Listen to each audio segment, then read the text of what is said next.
नमस्कार, मैं हूं अंजलि और आप देख रहे हैं एबीटी न्यूज 24/7। तो चलिए शुरुआत करते हैं आज की बड़ी खबर से।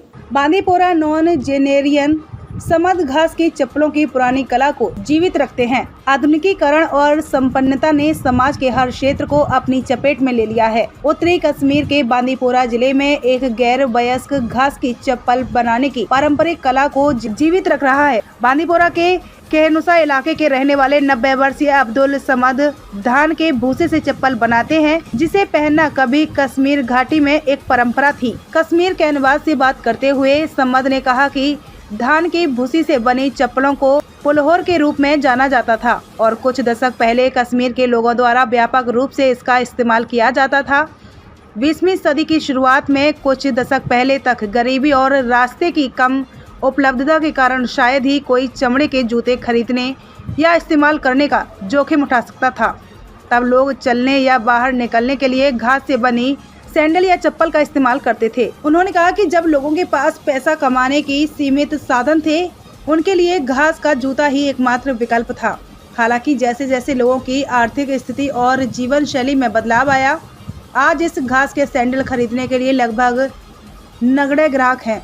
अपने पिता से घास की सैंडल बनाने का कौशल सीखने वाले 90 वर्षीय ने इसे आजीविका के स्रोत के रूप में चुना। मैं 40 साल की उम्र में घास के सैंडल बनाने से जुड़ा था। जब मेरे पिता ने मुझे शिल्प का कौशल सिखाया, उन्होंने कहा, मेरा उद्देश्य इस कला को जीवित रखना है और मैं इसे के लिए प्रतिबद्ध हूँ ताकि हमारी युवा पीढ़ी पुराने कश्मीर के बारे में जान सके। लोग महंगे चमड़े के जूते और चप्पल नहीं खरीद सकते थे। हालांकि उन्होंने कहा कि इन चप्पलों को खरीदने के लिए लोगों की अरुचि के कारण इस कला पर जीवित रहना मुश्किल हो गया है। पहले मेरे लिए इस व्यवसाय से अपने परिवार का भरण पोषण करना ही पर्याप्त हुआ करता था, लेकिन वर्तमान समय में गुजारा करना बहुत मुश्किल हो गया है।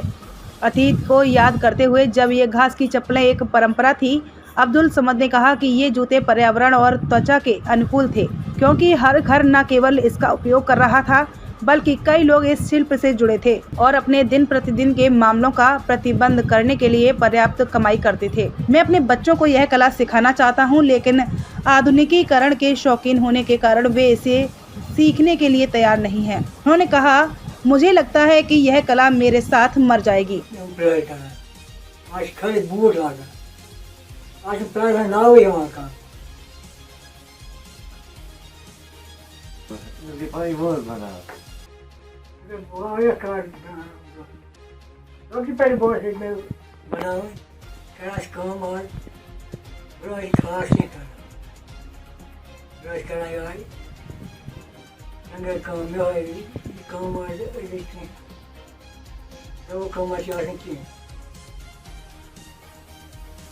देखिए, जैसा कि आप सब जानते हैं कि आज से लगभग 50-60 साल पहले तरक्की का दौर नहीं था।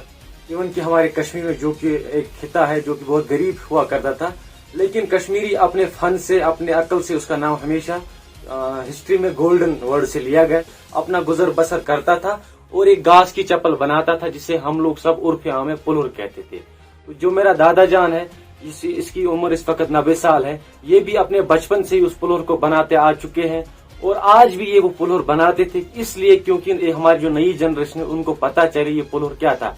इवन कि अगर उस दौर में जब गरीबी थी, उस वक्त लोगों के पास साधन नहीं थे जूते चप्पलें लाने के लिए, लेकिन पुलहुर पहना जाता था। लेकिन वो पुलहुर कहीं ना कहीं हमारी सकाफत का एक हिस्सा बना, हमारे कल्चर का हिस्सा बना और मेरा दादा जान आज भी वो सकाफत, वो हेरिटेज, वो कल्चर जिंदा रखे हुए थे और वो बना रहा था। लेकिन today when governor LG sir आज उसने इसका नाम लिया मेरे दादा का in his program Awam Ki Awaaz, he talked about my grandfather that he is making that traditional art, that pulhur, and it was really proudful moment for me, for my dada, for my whole family. We are really, I am very thankful from a core of heart, Mr. Governor sir, that he inaugurates the name of my grandfather in his program. It is really proudful moment for us. कि ना कि ये सोचना चाहिए, क्योंकि अगर मेरे दादा जान इस कला को जिंदा रखे हुए थे, आज इनकी जो हालत है, बीमार रहते हैं, तो कहीं ना कहीं गवर्नर साहब को देखना चाहिए इस ओर की ही should give some compensation to my दादा, और इसको एनकरेज करने के लिए